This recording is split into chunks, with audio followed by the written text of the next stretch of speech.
We have had a number of people write in and ask us to do a demonstration for classic beer can chicken, and so that's what we're going to do this afternoon. Beer can chicken is a very simple dish to grill. Very few ingredients, some olive oil, a can of your favorite beer, and I happen to like to use the larger cans because it makes a more stable base. Whatever type of exterior rub or seasoning you want to use, and I would recommend that you avoid things with high sugar content because the prolonged cooking will tend to turn your chicken black if there's a high sugar content in the exterior seasoning that you use. And the guest of honor, one 3 to 4 pound, fully cleaned and washed and patted dry chicken.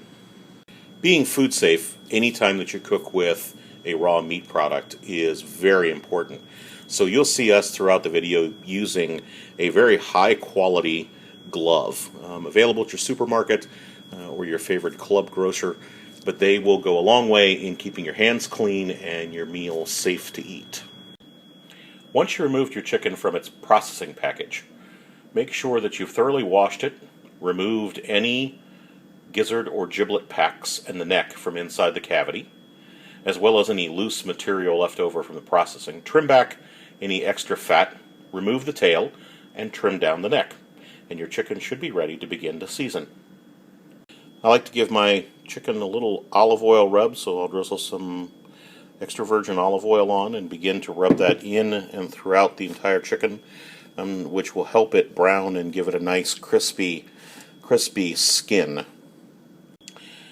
Once I've rubbed olive oil in to the entire skin of the chicken, then I'll lightly season with one of my favorite seasonings, Tony Chechre's Creole, and I'll make sure to cover the bird both front and back.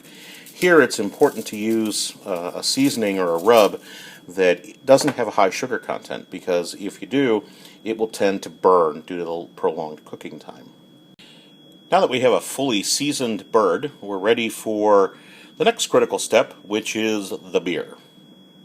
You'll notice that I've chosen a large can of beer, and I've specifically chosen that because of the more stable base that gives you when you're doing a beer can chicken on the grate.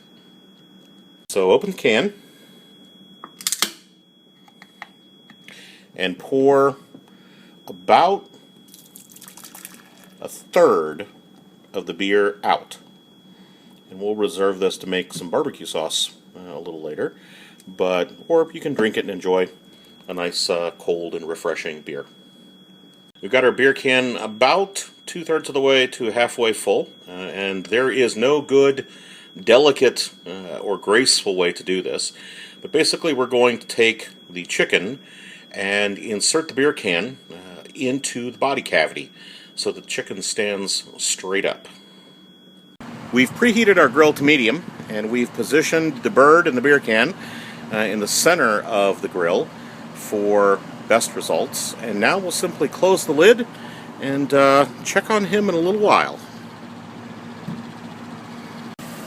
It's been just a little more than an hour, and we're at an internal temperature of about 170 degrees. So our little friend here is ready to come off and into a pan and cool a little bit and then to carve. So as you can see, beer can chicken on a SABER grill is a fantastic result, and pretty simple, and a great meal. As you can see, we've removed the beer can and disposed of that, and we're letting our chicken rest and let the juices redistribute back out through the meat before we cut it. But it has definitely got a moist appearance to it, a very crunchy skin. Remember, it's seasoned with just a little bit of olive oil and some Tony Chechre's. And so we should be able to carve this here shortly and enjoy some incredible SABER beer canned chicken. Here's the final carved product, ready for family and friends, or in our case, for the hungry staff at the office. It definitely looks delicious, and I think everybody will enjoy the final result. SABER, the premium grill that's second to none.